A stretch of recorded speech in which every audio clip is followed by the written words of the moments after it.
나에게 들려주고 싶은 이야기. 나들이 책방에 오신 것을 환영합니다. 이번 책은 브레이킹, 당신이라는 습관을 깨라. 소개하겠습니다. 지은이는 조 디스펜자. 조 디스펜자 박사는 세계 5대륙 32개국이 넘는 나라에서 강연 요청을 받는 국제적인 강연자, 연구가, 기업 컨설턴트, 작가, 교육자입니다. 사람은 누구나 위대한 것을 성취해낼 수 있는 무한한 능력을 소유하고 있다는 확신을 갖고 강연하고 교육합니다. 격려와 애정을 담은 자기만의 스타일로 수많은 사람들에게 어떻게 하면 뇌의 신경회로를 재배치하고 몸을 재조정해서 지속적인 변화를 이뤄낼 수 있는지 구체적이고 이해하기 쉽게 가르쳐 왔습니다. 본문을 읽어보겠습니다. 나는 이 책이 세상이 돌아가는 방식을 바라보는 당신의 관점을 바꿔놓길 바란다. 그리고 자신이 알고 있는 것보다 당신이 훨씬 강력한 존재이며 당신이 생각하고 믿는 것이 당신이 보는 세상에 엄청난 영향을 끼친다는 사실을 깨닫게 해주기를 바란다. 현실을 보는 관점을 깨지 않는다면 삶의 모든 변화는 그저 일시적이고 우연한 것으로 남게 될 것이다. 원하는 결과를 지속적으로 만들어내기 위해서는 어떤 일이 일어나는 이유에 대해 당신이 어떻게 생각하는지를 점검해 봐야 한다. 이를 위해 무엇이 실제이고 진실인지에 대한 새로운 해석에 마음을 열 필요가 있다. 사고방식을 전환하고 새로운 삶을 선택하여 창조하도록 돕기 위해 우주론에 대한 설명부터 하겠다. 단지 현실의 본질과 그것에 대한 견해가 어떻게 발전해 왔는지 훑어보기만 할 테니 놀라지 않아도 된다. 이 모든 것은 생각이 어떻게 운명을 형성할 수 있는지를 쉽고 단순하게 설명하기 위한 것이다. 여기에서는 오랜 시간 동안 의식과 잠재의식에 프로그래밍 되어 온 생각들을 기꺼이 버릴 의지가 있는지만 시험할 것이다. 일단 현실을 이루는 근본적인 힘과 요소에 대해 새롭게 알게 되면 현실에 대한 관점이 근본적으로 변하게 된다. 그리고 이 새로운 관점을 받아들이기 시작하면 당신의 정체성도 바뀌게 될 것이다. 더 이상 이전과 같은 모습으로 남지 않을 것이다. 물질 세계의 가장 기본적인 요소는 파동, 그리고 입자이며 관찰자의 마음에 따라 상태가 결정된다. 이 부분은 뒤에 다시 언급할 것이다. 세상이 어떻게 작동하는지 이해하기 위해서는 그것을 구성하는 최소 단위부터 봐야 했고, 이러한 특별한 실험들의 결과로 양자물리학이라고 불리는 새로운 과학 분야가 탄생하게 되었다.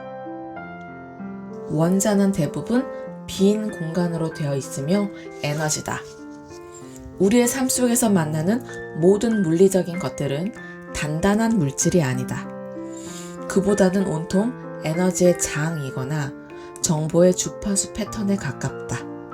모든 물질은 어떤 것이기보다는 아무것도 아닌 것이다. 즉, 입자이기보다는 에너지다.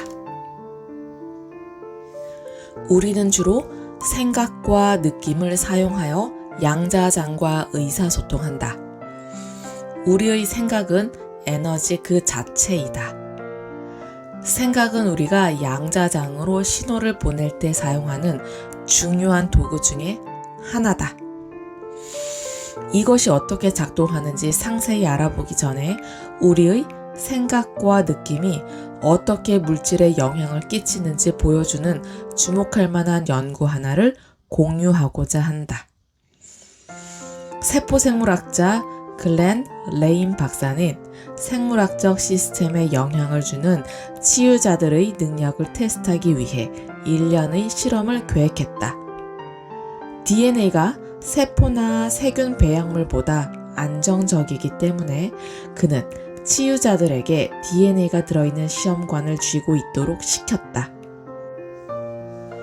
이 연구는 캘리포니아의 하트메스 연구센터에서 시행이 되었는데 그곳 연구자들은 감정의 생리학, 심장, 뇌의 상호작용 등에 대한 연구를 수행해 오고 있었다.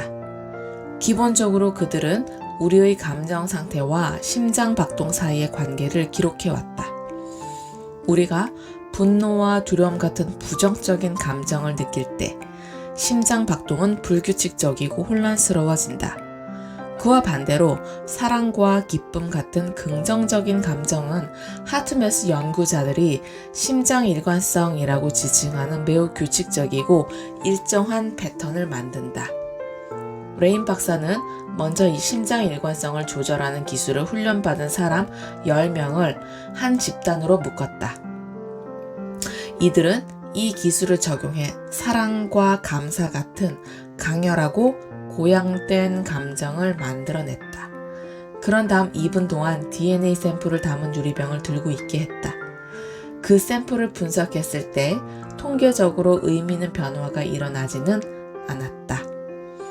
훈련된 참가자들로 구성된 두 번째 집단도 첫 번째 집단과 똑같이 진행했다.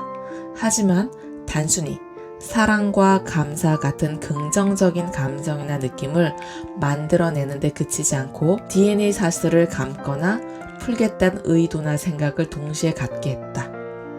이 집단은 DNA 샘플의 구조에서 통계적으로 의미 있는 변화를 보였다. 몇몇 사람의 경우에는 DNA가 25% 정도 감기거나 풀렸다. 세 번째 집단의 훈련된 참가자들은 DNA를 변화시키겠다는 명확한 의도를 가졌지만 긍정적인 감정 상태는 활용하지 않았다. 즉 그들은 물질에 영향을 주겠다는 생각만 사용했다. 결과는 어땠을까? 그 DNA 샘플에서는 아무런 변화도 일어나지 않았다. 첫 번째 집단이 가진 긍정적인 감정 상태는 그 자체로 DNA에 아무런 영향도 주지 않았다. 세 번째 집단의 감정이 동반되지 않은 상태의 의도된 생각 또한 DNA에 아무런 영향도 미치지 않았다. 두 번째 집단처럼 피실험자가 대상에 대해 고조된 감정과 명확한 목적을 동시에 가질 때에만 그들이 의도하는 결과를 만들어낼 수 있었다. 의도를 품은 생각은 활력제, 촉매제를 필요로 한다. 그 촉매 에너지가 고양된 감정이다. 심장과 마음은 함께 작동한다. 감정과 생각은 하나의 존재로 통합된다. 늘 하는 일상적인 생각과 느낌이 그 똑같은 존재 상태를 지속시킨다. 그 상태는 똑같은 행동을 유발하고 똑같은 현실을 창조한다. 현실의 어떤 면을 바꾸고 싶다면 새로운 방식으로 생각하고 느끼고 행동해야 한다. 즉, 경험에 대한 반응이 바뀌어야 한다. 새로운 누군가가 되어야 한다. 새로운 마음 상태를 만들어내야 한다. 새로운 마음으로 새로운 결과를 관찰해야 한다. 삶이 부정적인 결과들을 끝없이 만드는 것 같을 때에 우리는 좌절감을 느낀다. 하지만 당신이 전자기 서명을 변화시키지 않고 예전 모습 그대로 있는 한 새로운 결과를 기대할 수는 없다. 인생의 에너지를 바꾸려면 에너지를 변화시켜야 한다.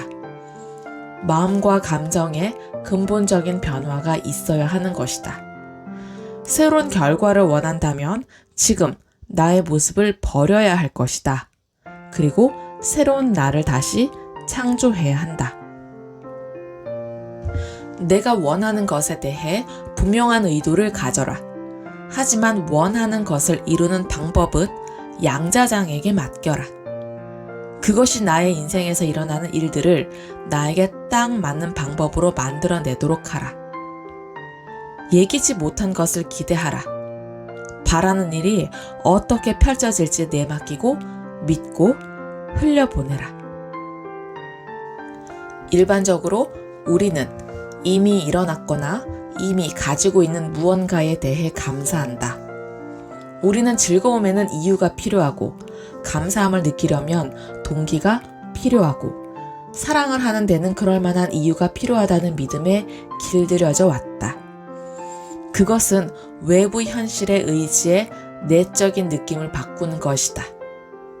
이것이 바로 뉴턴 모델이다. 그러나 새로운 현실 모델은 감각으로 물리적 증거를 경험하기 전에 양자적 창조자인 내가 내 안의 무언가를 바꾸라고 요구한다. 당신은 원하는 일이 일어나기 전에 먼저 감사하고 당신이 바라는 일과 관련해 고양된 감정을 느낄 수 있는가? 이러한 현실을 아주 완벽하게 상상해서 지금 그 미래의 삶 속에 존재할 수 있는가?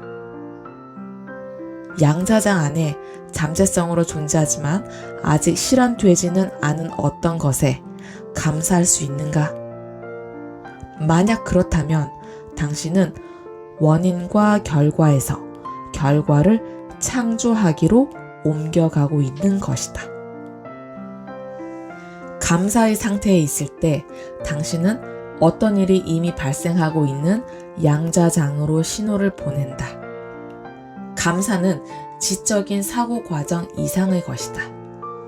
원하는 것이 무엇이든 바로 이 순간에 그것이 현실에 존재하는 것처럼 느껴야 한다. 오직 느낌만이 이해하는 나의 몸이 지금 나에게 일어나고 있는 미래 경험의 감정적 몫을 가지고 있다고 확신해야 한다. 왜 우리는 긍정적인 결과를 불러들일 신호를 내보내지 않는가?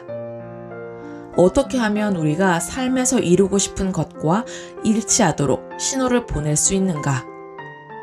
어떤 생각을 내보낼지 선택함으로써 우리가 관찰할 수 있지만 예측할 수는 없는 결과를 만들어낼 수 있다고 확고히 믿는다면 우리는 변할 것이다. 우리는 스스로 결과를 빚어낼 수 있는 완전한 능력이 있다는 사실을 깨달아야 한다.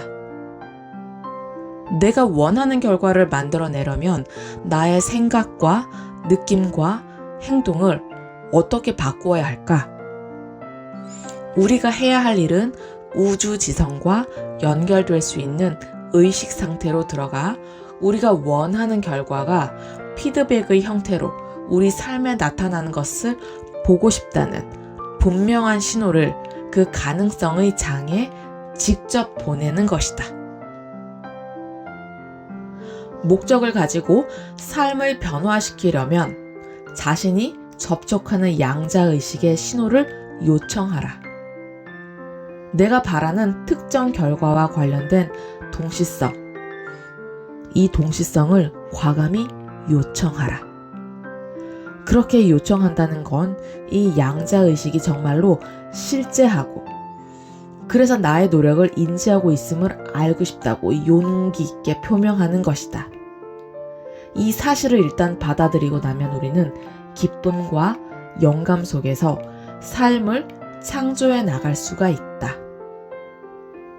이 원리는 지금까지 안다고 생각한 것들을 내려놓고 미지의 세계에 나 자신을 맡긴 뒤에 우주의식이 삶에 보내주는 결과를 지켜보라고 요구한다.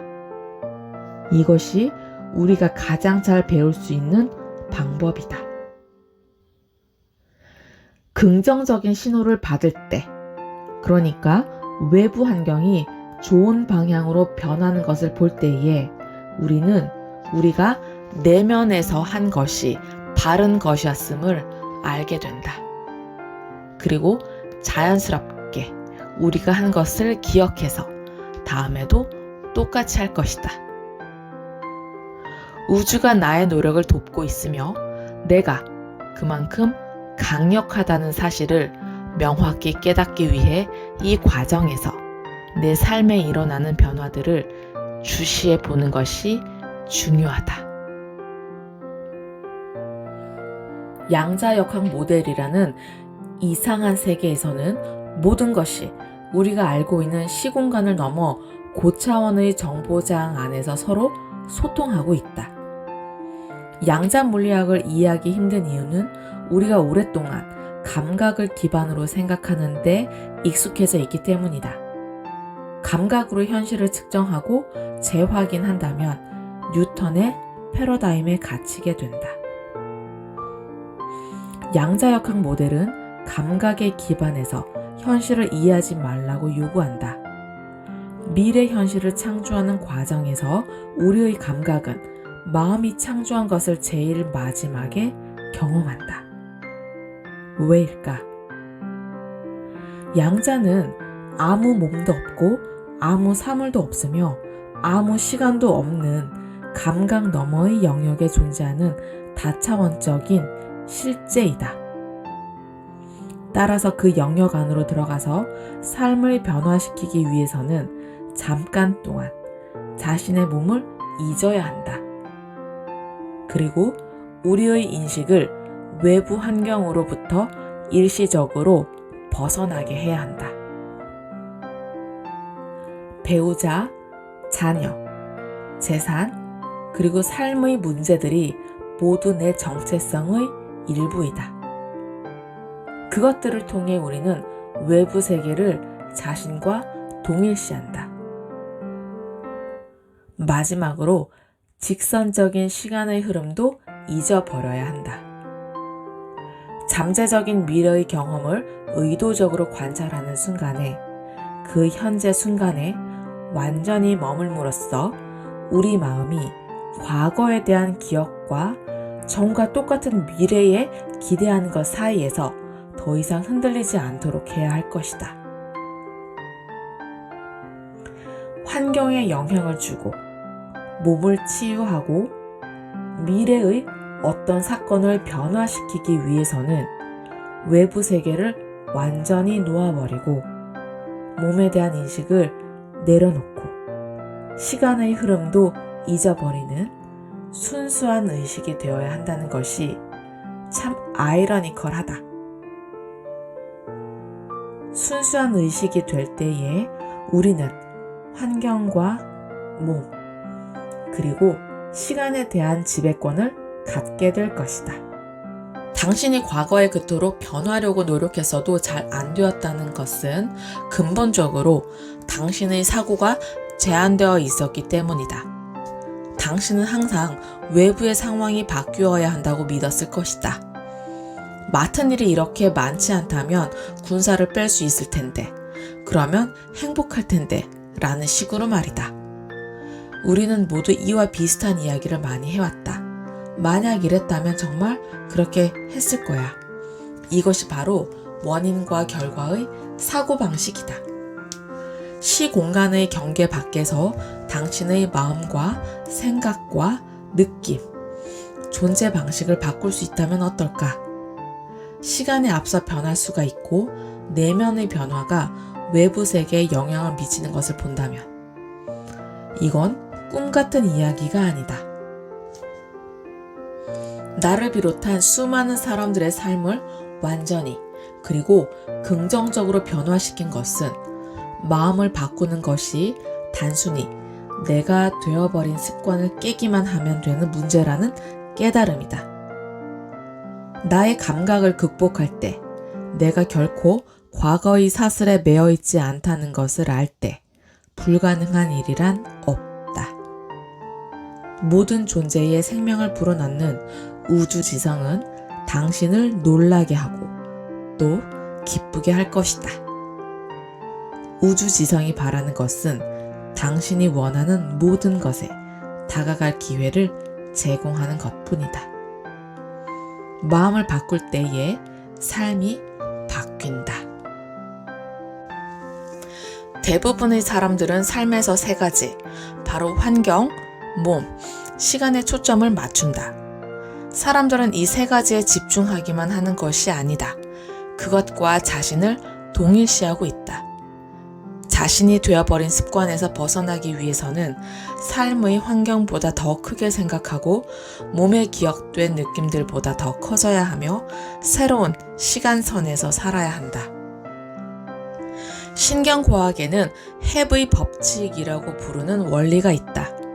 이 원리에 따르면 기본적으로 함께 활성화된 신경세포들은 서로 연결이 강화된다. 헤브의 법칙은 똑같은 신경세포들이 여러 차례 함께 활성화되면 다시 발화할 때 함께 활성화되기 더 쉬워진다는 점을 보여준다. 결국 그러한 신경세포들은 장기적인 관계로 발전한다. 고정된다는 것은 신경세포의 군집들이 동일한 방식으로 자주 활성화되어 장기간 지속되는 특별한 연결 패턴을 구성하게 된다는 것을 의미한다. 이런 신경세포망이 더욱 자주 활성화될수록 활동 경로는 더욱 강하게 고정된다. 결국 자주 되풀이하는 생각과 행동, 그리고 느낌은 자동적이고 무의식적인 습관으로 굳어진다. 환경이 그 정도로 마음에 영향을 미칠 때 우리는 그런 습관대로 살게 된다. 우리는 외부 환경의 결과물이 되었고 자신의 운명을 자신이 아닌 외부 환경이 통제하도록 허락했다. 중요한 것은 우리를 이 반복되는 고리에 가둔 것이 어떤 보이지 않는 힘이 아니라는 것이다. 그 고리를 만든 것은 바로 나이다. 내가 이 고리를 만들었기 때문에 그것을 끊는 것도 나의 선택에 달렸다. 현실에 대한 양자 모델은 삶을 변화시키려면 내가 생각하고, 내가 행동하고, 내가 느끼는 방식을 근본적으로 바꾸어야 한다고 말한다. 나의 존재 상태를 변화시켜야 한다. 생각하고 느끼고 행동하는 방식이 본질적으로 나의 성격을 만들기 때문이다. 나의 개인적 현실을 창조하는 것은 바로 나의 성격이다. 따라서 새로운 개인적인 현실, 새로운 삶을 창조하려면 새로운 성격을 창조해야 한다. 우리는 다른 누군가가 되어야 한다. 결국 변화한다는 것은 나의 현재 상황과 환경을 뛰어넘어 더 크게 생각하고 행동한다는 것이다. 환경을 넘어서서 나의 모습을 바꿀 수 있는 방법을 탐구하기 전에 몇 가지 기억해야 할 것이 있다. 당신은 현재 현실보다 더 크게 생각할 수 있다. 우리는 역사 속에서 마틴 루터 킹 주니어, 윌리엄 월리스, 퀴리 부인, 마하트마 간디, 토머스 에디슨, 잔다르크, 이와 같이 현실보다 더 크게 생각한 위인들을 볼 수가 있다. 이들은 모두 양자장 속의 잠재성으로 존재하는 미래 현실을 마음속에 하나의 이상으로 지니고 있었다. 이러한 비전은 감각을 초월한 마음속 가능성의 세계에 살아 있었고 그들은 그 생각을 현실로 만들었다. 그들은 모두 자신보다 훨씬 더 큰 꿈이나 비전, 목표를 가지고 있었다. 그들은 모두 미래의 운명을 믿었고 그것이 마음속에 얼마나 생생한지 마치 그 꿈이 이미 현실로 이루어진 것처럼 살았다. 그들은 운명을 볼 수도 들을 수도 맛볼 수도 느낄 수도 없었지만 꿈에 몰입한 나머지 그 시간이 되기도 전에 그 잠재 현실에 맞춰 행동을 했다. 그들은 마음속으로 그리던 것이 이미 현실인 것처럼 행동한 것이다. 외부 세계는 뭔가 변화를 만들어내기 어려울 것처럼 보였다. 하지만 간디는 자신이 처한 환경 조건들이 자신의 존재 방식을 통제하도록 허락하지 않았다. 그가 믿던 미래가 아직 감각으로 보이거나 느껴지지 않았지만 마음속에서는 생생히 살아 있었기 때문에 그는 자신의 믿음과 다른 방식으로는 살 수 없었다. 그는 물리적으로 현재의 삶을 살아감과 동시에 미래의 새로운 삶을 끌어안았다. 그는 자신이 생각하고 행동하고 느끼는 방식이 현재의 환경 조건을 변화시키리라는 것을 알았다. 그리고 마침내 그의 노력으로 현실이 바뀌기 시작했다. 우리의 행위가 우리의 의도와 일치할 때, 행동이 생각과 일치할 때, 마음과 몸이 함께 할 때, 말과 행동이 일치할 때, 우리는 우리 안에 있는 어마어마한 힘을 발견할 수 있다. 역사 속의 위대한 사람들은 환경에 얽매이지 않고 미래 운명에 대한 확고한 믿음을 가졌다. 그들은 바라던 미래가 아직 감각적 징후나 물리적인 증거로 나타나지 않더라도 개의치 않았다. 그들은 자신이 집중하는 미래 현실을 날마다 떠올렸다. 그들의 마음은 현재의 환경을 앞서 있었다. 환경이 더 이상 그들의 생각을 지배하지 못했기 때문이다. 역사의 거인들은 그들의 시간보다 앞서 있었다. 그들은 자신이 바라는 것이 정확히 무엇인지 마음속으로 명확하게 그릴 줄 알았다. 이들은 비현실적인 사람이라고 손가락질 받기도 했다. 실제로 그들은 완전히 비현실적이었고 그것은 그들의 꿈도 마찬가지였다. 그들이 생각과 행동, 감정 속에 품은 사건은 전혀 현실적이지 않았다. 그 현실이 아직 일어나지 않았으니까 말이다. 무지하고 냉소적인 사람들은 그들의 비전을 허튼 소리라고 비난했다. 어떻게 보면 그런 비관론자들이 옳을 수도 있다. 미래 현실에 대한 비전은 감각되지 않은 것이기 때문이다. 그것은 오감 너머의 현실에 존재했다. 꿈을 이룬 사람들의 뇌에서 나는 실제로 피아노를 만지지 않고 닷새 동안 매일 2시간씩 마음속으로 피아노 연습을 한 피실험자들이 어떻게 같은 기간 동안 실제 몸으로 피아노 연습을 한 사람들과 거의 동일하게 뇌의 변화를 보여주었는지 설명한 바 있다. 뇌 영상을 찍어본 결과 모든 참가자들의 뇌에서 같은 부위에 있는 신경세포들이 활성화되고 확장된 것이 보였다. 마음속으로 음괴와 코드 연습을 한 사람들과 실제로 피아노를 치며 연습한 사람들의 뇌 회로 숫자가 거의 비슷하게 증가한 것이다. 이 연구는 2가지 중요한 점을 입증한다. 우리는 그저 생각을 바꾸는 것만으로도 뇌를 바꿀 수 있을 뿐 아니라 한 마음으로 집중할 때 뇌는 마음 내부의 세계와 외부 환경에서 일어나는 경험의 차이를 구분하지 못한다는 것이다. 이것은 곧 생각이 경험이 될 수 있다는 뜻이다. 이런 개념은 오래된 습관을 새로운 습관으로 대체하고자 할 때에 매우 중요한 역할을 한다. 마음속으로만 연습하고 실제로는 피아노를 치지 않았던 사람들에게 어떻게 이런 학습의 결과가 일어났는지 좀 더 깊이 살펴보자. 어떤 기술을 몸으로 습득하든 정신적으로 습득하든 뇌를 변화시키려면 4가지 요소가 필요하다. 그것은 바로 새로운 지식을 학습하는 것, 직접 지도를 받는 것, 주의를 기울이는 것, 반복하는 것이다. 학습은 시냅스 연결을 만든다.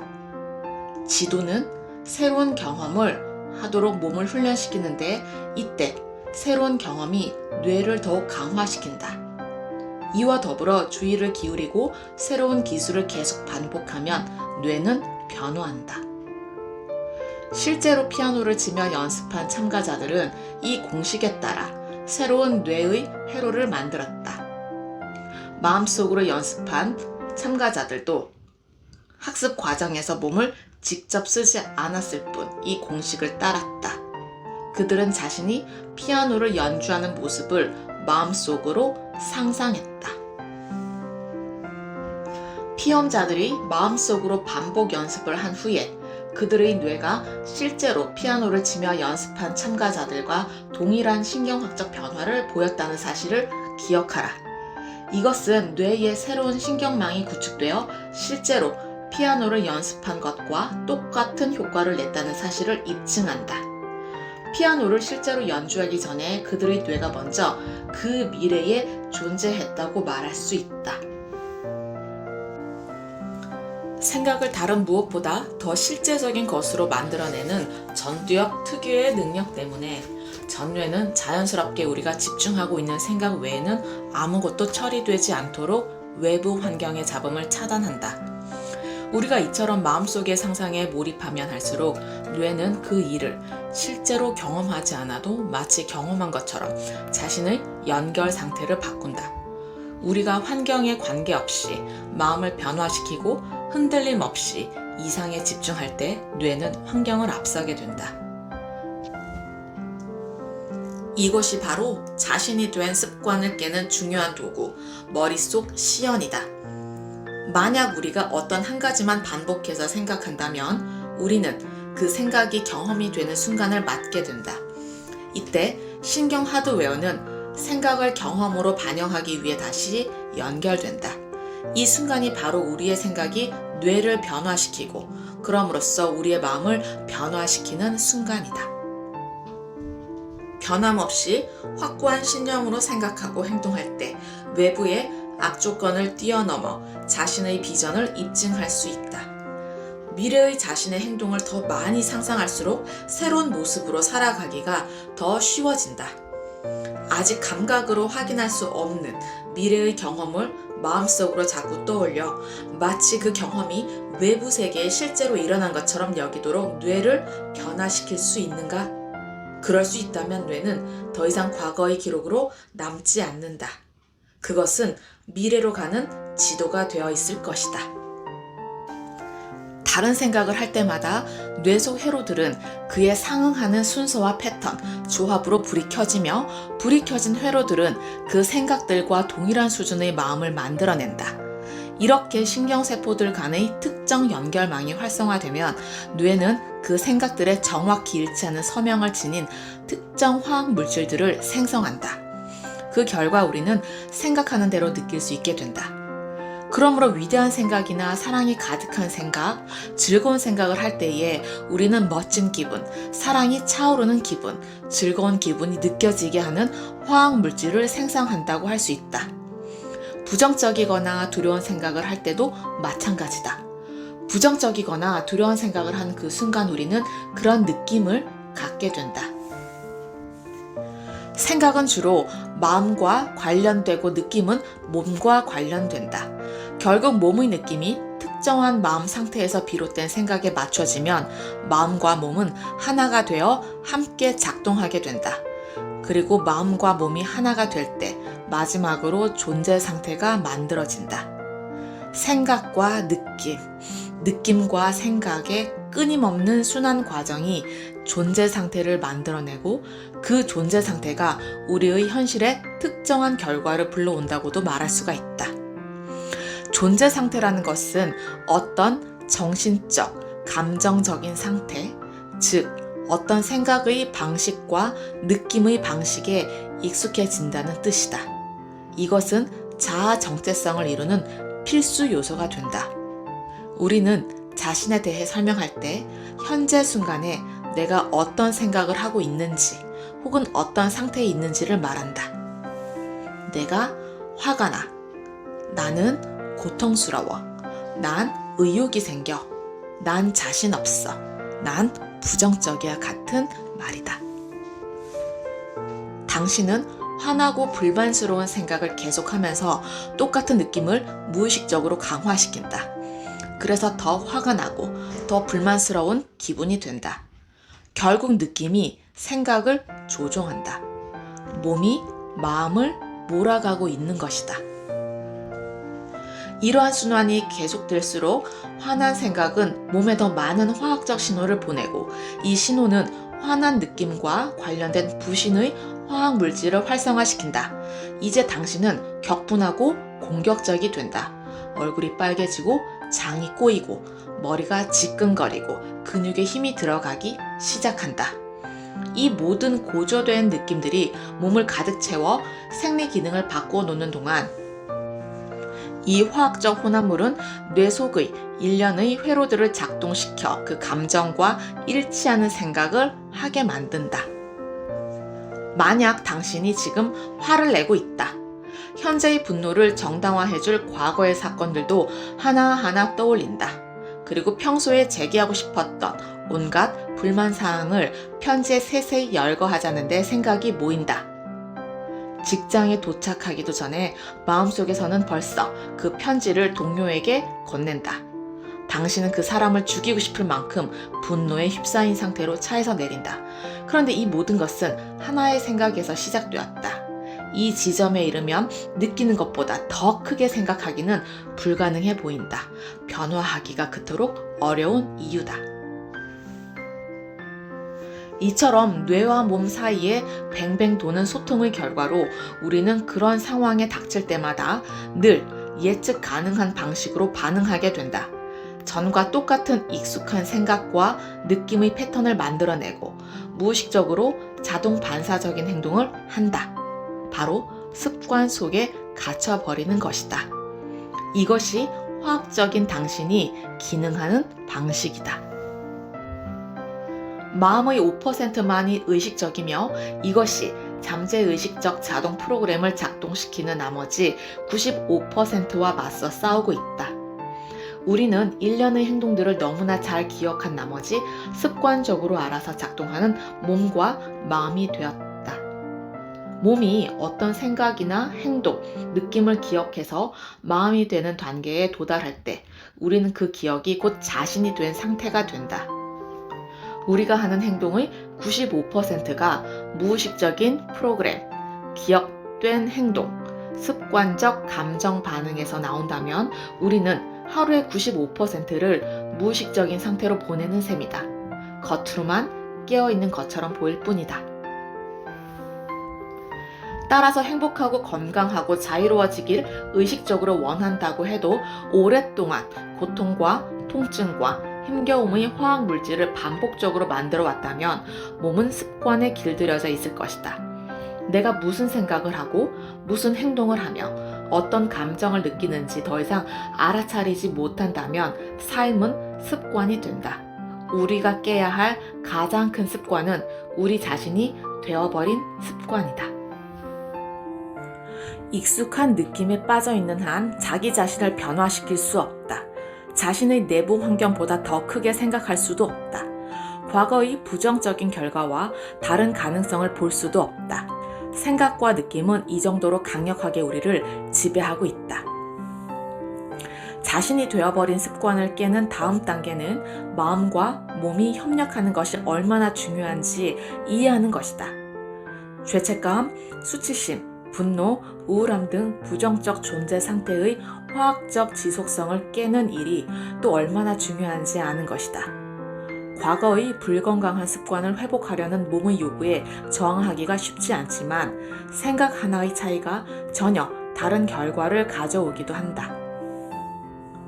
진정한 변화가 일어나기 위해서는 우리의 일부가 되어버린 감정을 기억에서 지우고 몸을 새로운 마음에 재조건화하는 것이 필요하다. 감정의 화학물질이 우리 몸을 화나 질투, 분개, 슬픔 등의 존재 상태로 길들여 왔다는 사실을 깨닫게 되면 절망감을 느낄 수 있다. 이러한 프로그램들, 이러한 성향들은 우리의 잠재의식 속에 쌓인다. 우리가 할 일은 이러한 성향들을 의식적으로 인식하는 일이다.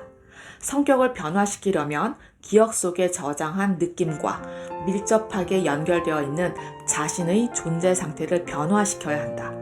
부정적인 감정들이 잠재의식의 작동 시스템 속에 깊숙이 박힐 수 있는 것처럼 긍정적인 감정들 역시 그렇게 될 수 있다. 중요한 점은 우리들 대부분이 과거 속에 살면서 새로운 미래에 저항한다는 것이다. 몸이 과거의 경험이라는 화학적 기록을 기억하는데 너무 길들여진 나머지 그 감정에 애착이 커졌기 때문이다. 실제로 우리는 그 익숙한 느낌에 중독된다. 그래서 우리가 아무리 미래에 대한 기대를 품고 현실 속에 펼쳐질 새로운 앞날을 꿈꾸길 원하더라도 몸은 그러한 갑작스런 방향 전환에 저항한다. 변화에는 노력이 필요하다. 많은 사람들이 새로운 운명을 창조하려고 애쓰지만 과거의 기억, 자신이 느끼는 나를 극복하지 못하고 좌절한다. 낯선 모험을 갈망하고 새로운 가능성을 꿈꾼다 하더라도 과거에서 벗어나는 것은 쉽지 않은 일이다. 우리 자신이 되어버린 습관을 바꾸려면 몸이 기억하는 반복적인 생각과 감정을 극복해야 한다는 사실을 발견할 수 있다. 습관을 바꾸는 데 중요한 또 한 가지는 육체적인 건강과 관련된다. 인생을 바꾸고 싶은 것들의 순위를 매긴다면 사람들은 틀림없이 건강 문제를 꼽을 것이다. 그런데 건강 문제를 다룰 때 우리가 혹 갖고 있지 않은지 살펴보고 버려야 할 잘못된 믿음이 있다. 바로 유전자가 질병을 낳는다는 유전자 결정론이다. 스스로 새로운 경험을 창조할 수 있는 것처럼 우리는 흔히 유전적 운명이라고 부르는 삶에서 아주 중요한 측면을 스스로 통제할 수 있다. 그러자면 자신의 유전자에 대해 알고 무엇이 유전자들에게 발현되도록 혹은 발현되지 않도록 신호를 보내는지 알아야 한다. 그래야 왜 변화가 내부에서부터 시작되어야 하는지를 이해할 수 있다. 유전자는 뇌만큼이나 가변적이다. 최근 유전학 연구는 다른 유전자들이 각기 다른 시간에 활성화된다는 것을 보여준다. 즉, 유전자가 유동적이며 영향을 받는다는 말이다. 유전자에는 성장하거나 치유하거나 학습할 때 활성화되는 경험 의존적 유전자와 스트레스를 받거나 감정적으로 흥분할 때, 꿈을 꿀 때 영향을 받는 행동 상태 의존적 유전자가 있다. 오늘날 활발한 연구 분야 중 하나인 후성 유전학은 환경이 어떻게 유전자의 활동을 조절하는지 연구하는 학문이다. 후성 유전학은 DNA가 삶 전체를 지배하며 모든 유전자 발현이 세포 내부에서 일어난다고 주장하는 전통 유전자 모델에 반대한다. 기존의 유전자 모델에서는 미래란 예측 가능하고 우리의 운명은 유전적으로 미리 결정되어 있다고 말한다. 실제로 DNA 발현의 후성 유전적 변화는 미래 세대에 전달될 수 있다. 하지만 DNA 암호가 똑같은 상태를 유지하는데 어떻게 후성 유전적 변화가 전달될까? 후성 유전학은 변화에 대해 좀 더 깊이 생각해 볼 수 있도록 해준다. 후성 유전적 패러다임으로의 전환은 우리에게 유전자 활동을 활성화시키고 유전적 운명을 바꿀 수 있는 자유의지를 준다. 유전자 활성화를 이해하기 쉽게 단순화해서 유전자를 켠다고 표현할 수 있다. 실제로 유전자가 켜지거나 꺼지지는 않지만 이들은 화학적 신호에 의해 활성화되며 다양한 단백질을 만들면서 특정한 방식으로 자신을 발현한다. 생각, 느낌, 감정적 반응, 행동을 변화시키는 것만으로 우리는 세포에게 새로운 신호를 보내고 세포들은 그 신호를 받아 유전자 설계도를 변경하는 일 없이 새로운 단백질을 발현한다. DNA 암호가 같은 상태로 있어도 일단 세포가 새로운 정보에 따라 새로운 방식으로 활성화되면 그 세포는 동일한 유전자의 수많은 변형들을 만들어낼 수가 있다. 우리는 유전자에게 미래를 다시 쓰도록 신호를 보낼 수가 있다. 미래의 어떤 사건을 머릿속 시연을 통해 반복해서 경험하면 그 사건이 실제로 펼쳐지기 전에 그것이 어떤 기분일지 느끼게 된다. 새로운 방식으로 생각함으로써 뇌 속 회로를 변화시키고 그것이 주는 감정을 미리 받아들일 때 우리는 몸을 유전적으로 변화시킬 수 있다. 양자장 속에 이미 존재하는 모든 잠재성 중 하나를 선택하라. 그리고 그것을 실제로 경험하기 전에 그 미래의 사건을 감정적으로 받아들여라. 몸을 새로운 마음에 감정적으로 길들이고 새로운 유전자에 새로운 방식으로 신호를 보내라. 그러면 원하는 잠재적 현실이 실제로 나타나기 전에 뇌와 몸이 물리적으로 변화할 것이다. 변화에서 멀어지게 만드는 것이 또 있다. 우리는 예측 가능한 미래 속에서 살기 위해 과거의 기억을 바탕으로 몸을 훈련시켜 몸이 마음이 되게 한다. 그 결과 귀중한 지금 이 순간을 놓치고 만다. 우리는 몸을 미래 속에 살도록 길들일 수 있다. 물론 자신이 원하는 새로운 경험에 집중하겠다는 의식적인 선택을 할 때 이는 삶을 더 나은 쪽으로 변화시키는 수단이 될 수 있다. 생각이 경험이 되면 그 경험의 최종 결과물로 감정이 남는다.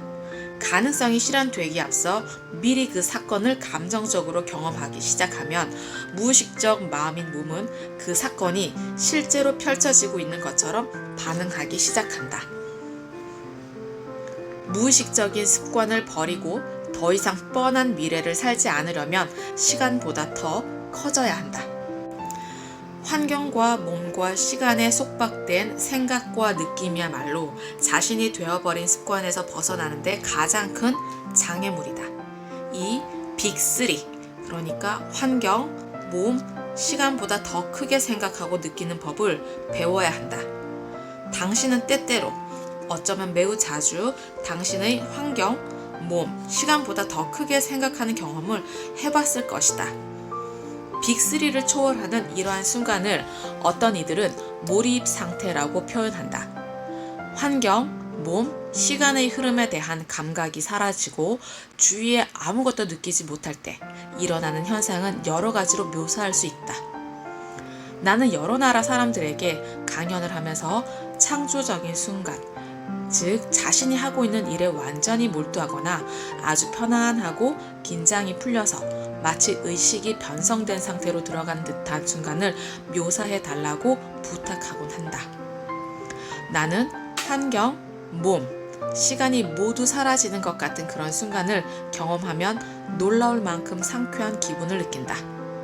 글을 쓸 때마다 늘 그런 것은 아니지만 두 번째 책을 완성하고 나서는 높은 진동 주파수와 함께 그런 몰입을 경험했다.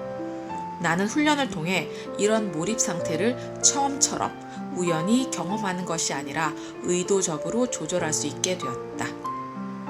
빅3를 뛰어넘어 이 같은 몰입의 순간에 쉽게 이룰 수 있을 때 우리는 과거의 마음을 버리고 새로운 마음을 창조할 수가 있다.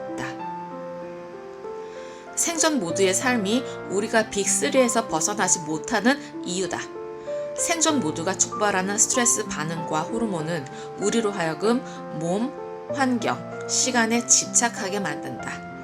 그 결과 우리는 자신을 물질적이고 육체적인 존재로 한정짓게 되며 점점 덜 영적이고 덜 의식적이 되어간다. 생존 모드의 삶은 현실의 99.999% 대신에 0.00001%에 집중하도록 만든다. 우리는 대부분 자신을 누군가로 알고 살아가고 있다. 그런데 진짜 나의 모습은 빅3와는 아무런 관련이 없다. 우리의 진짜 모습은 양자장의 지성과 연결된 하나의 의식이다. 원시적인 생존 모드를 억제하고 중독에서 벗어나면 에너지는 더 높은 주파수를 띠게 된다. 그러면 우리는 몸에 덜 묶이게 될 것이고 몸이 마음이 되었을 때 우리는 에너지를 몸에서 양자장으로 해방시킬 수 있다. 고양된 감정은 우리를 높은 의식 수준으로 더 가깝게 끌어올린다. 바로 그때 우리는 우주지성과 더 연결됨을 느낄 수가 있다.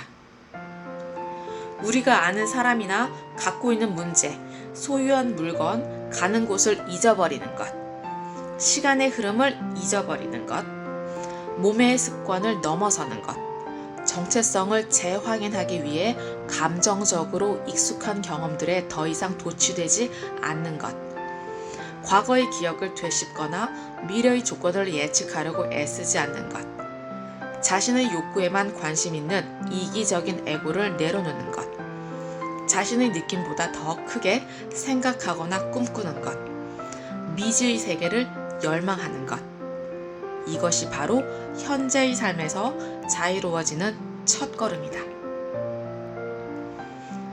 창조적인 삶을 산다는 것은 아무도 아닌 존재로 산다는 뜻이다. 자신을 잊어버릴 정도로 몰입해서 무언가를 창조해본 경험이 있는가? 몰입의 순간에는 당신이 이미 알고 있는 세계에서 분리된다.